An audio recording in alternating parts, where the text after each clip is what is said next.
शहीद कैप्टन मृदुल शर्मा राजकीय वरिष्ठ माध्यमिक बाल पाठशाला हमीरपुर में वार्षिक पारितोषिक वितरण समारोह बड़ी धूमधाम के साथ मनाया गया। इस अवसर पर मुख्यमंत्री के राजनीतिक सलाहकार सुनील शर्मा बिट्टू ने बतौर मुख्य अतिथि शिरकत की और मेधावी छात्रों को पुरस्कार वितरित किए। कार्यक्रम में पहुंचने पर स्कूल प्रबंधन और प्रशासन द्वारा मुख्य अतिथि का गर्म जोशी के साथ स्वागत किया गया। कार्यक्रम के दौरान स्कूल के प्रधानाचार्य मुश्ताक मोहम्मद ने स्कूल की वार्षिक रिपोर्ट भी प्रस्तुत की। इस मौके पर मीडिया से बातचीत के दौरान मुख्यमंत्री के राजनीतिक सलाहकार सुनील शर्मा बिट्टू ने कहा कि हिमाचल के स्कूलों में जल्द ही सीबीएसई सिलेबस सरकार शुरू करने जा रही है। इससे जहां शिक्षा का स्तर ऊंचा होगा, वहीं हिमाचल के बच्चे राष्ट्रीय स्तर की परीक्षाओं में भी अपनी भागीदारी सुनिश्चित कर पाएंगे। उन्होंने कहा कि आज हिमाचल शिक्षा के क्षेत्र में पहले 5 राज्यों में शामिल हो चुका है। वहीं प्रदेश सरकार के 3 वर्ष के कार्यक्रम पर विपक्ष द्वारा की जा रही बयानबाजी पर पलटवार करते हुए मुख्यमंत्री के राजनीतिक सलाहकार सुनील शर्मा बिट्टू ने कहा कि आपदा पैकेज को लेकर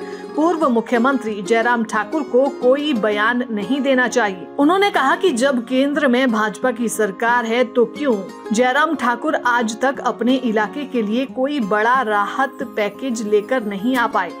बिट्टू ने कहा कि हिमाचल में इतनी बड़ी प्राकृतिक आपदा पिछले 3 सालों से आ रही है, लेकिन केंद्र को जितनी मदद हिमाचल के लोगों की इस समय करनी चाहिए थी, नहीं की गई है। उन्होंने कहा कि हिमाचल के साथ भेदभाव बढ़ता जा रहा है।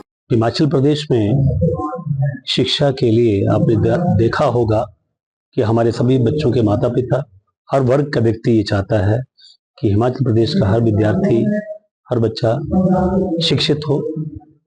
इस के संबंध में मुख्यमंत्री ठाकुर सुखविंदर सिंह सुक्खू जी ने सराहनीय कदम उठाए।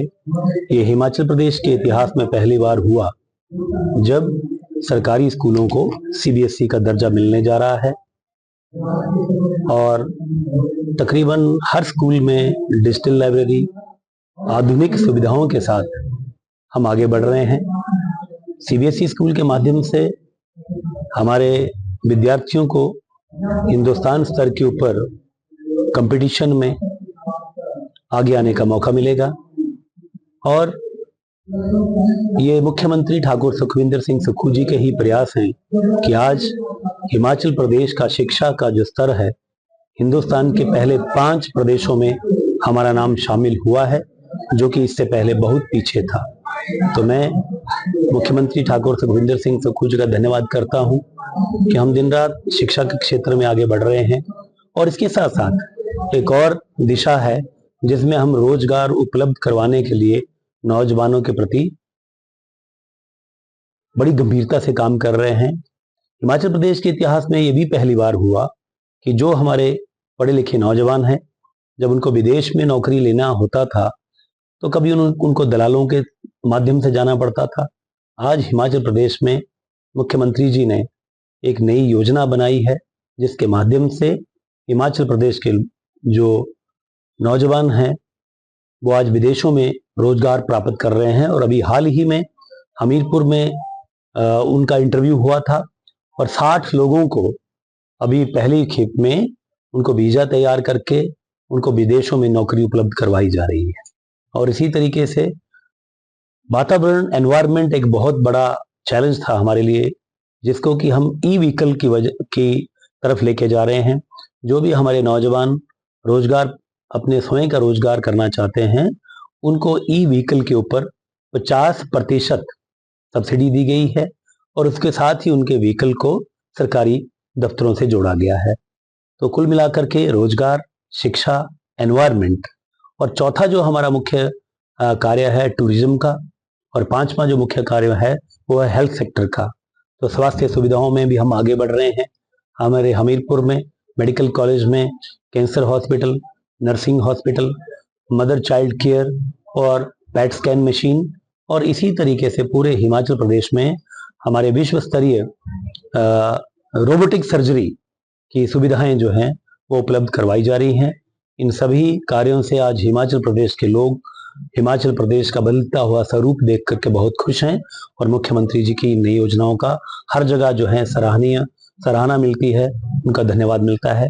इसके लिए मैं भी सभी हिमाचल वासियों की तरफ से, हमीरपुर के लोगों की तरफ से सीबीएसई स्कूल के लिए, रोबोटिक सर्जरी के लिए, डिजिटल लाइब्रेरी के लिए, विदेशों में रोजगार के योजना बनाने के लिए मैं मुख्यमंत्री ठाकुर सुखविंदर सिंह सुक्खू जी का धन्यवाद करता हूँ। जनता पार्टी के नेता श्री जयराम ठाकुर जी अगर ऐसी बात बोलते हैं तो मैं तो उनसे यही कहना चाहूंगा कि आप पूर्व में मुख्यमंत्री रहे हैं। जब आपदा आई थी हिंदुस्तान में किसकी सरकार थी? आपका लोकसभा का सदस्य चुन करके यहाँ के लोगों ने किसको भेजा था? आप बताएं कि आपने मुख्यमंत्री जी के माध्यम से, अपने लोकसभा के सदस्य के माध्यम से मंडी के लोगों के लिए कौन सा आपदा राहत पैकेज प्राप्त किया? हमने, हमारे मुख्यमंत्री ठाकुर सुखविंदर सिंह सुक्खू जी ने वहां पहुंचकर आपदा प्रभावित लोगों को मदद की है। आज हम जश्न मनाने की जो आप बात कर रहे हैं, आपका काम ही यही है लोगों को बरगलाना। लेकिन आप याद करिए कि जब डिजास्टर में लोगों के घर बह रहे थे, लोगों के माता पिता का छोटे बच्चों के ऊपर से साया उठ रहा था, उस समय हमारे मुख्यमंत्री दिन रात गांव गांव में जाकर के लोगों से मुलाकात कर रहे थे, लोगों को रहने के लिए घर मुहैया करवाए, लोगों को 7,70,000 रुपया कैश दिया, लोगों को बर्तन गैस फ्री में दिया, हर चीज में उन्होंने मदद की है। उनको घर बनाए जा रहे हैं, लेकिन आप केवल मात्र दूर बैठ करके तमाशा देख रहे थे। तो जयराम ठाकुर जी, आपको ऐसा बोलने का कोई भी अधिकार नहीं है। और हमारी आपसे निवेदन है, कम से कम आपदा प्रभावित लोगों के ऊपर राजनीति ना करें। और आज भी समय है, जाएं केंद्र सरकार से, हमें आज भी स्पेशल पैकेज की घोषणा नहीं हुई है, डिजास्टर के पैकेज की, विशेष राहत पैकेज की घोषणा नहीं हुई है। तो आप इन बातों से ऊपर उठ करके आगे बढ़ें, क्योंकि हिमाचल प्रदेश की जनता अब आपकी इन बातों में आने वाले नहीं है। और मुख्यमंत्री जी ने जिस तरीके से आपदा के समय और आपदा के बाद जो प्रभावित लोग थे उनकी मदद की है, पूरे हिंदुस्तान में उसकी सराहना हो रही है, पूरे हिमाचल प्रदेश में उसकी सराहना हो रही है।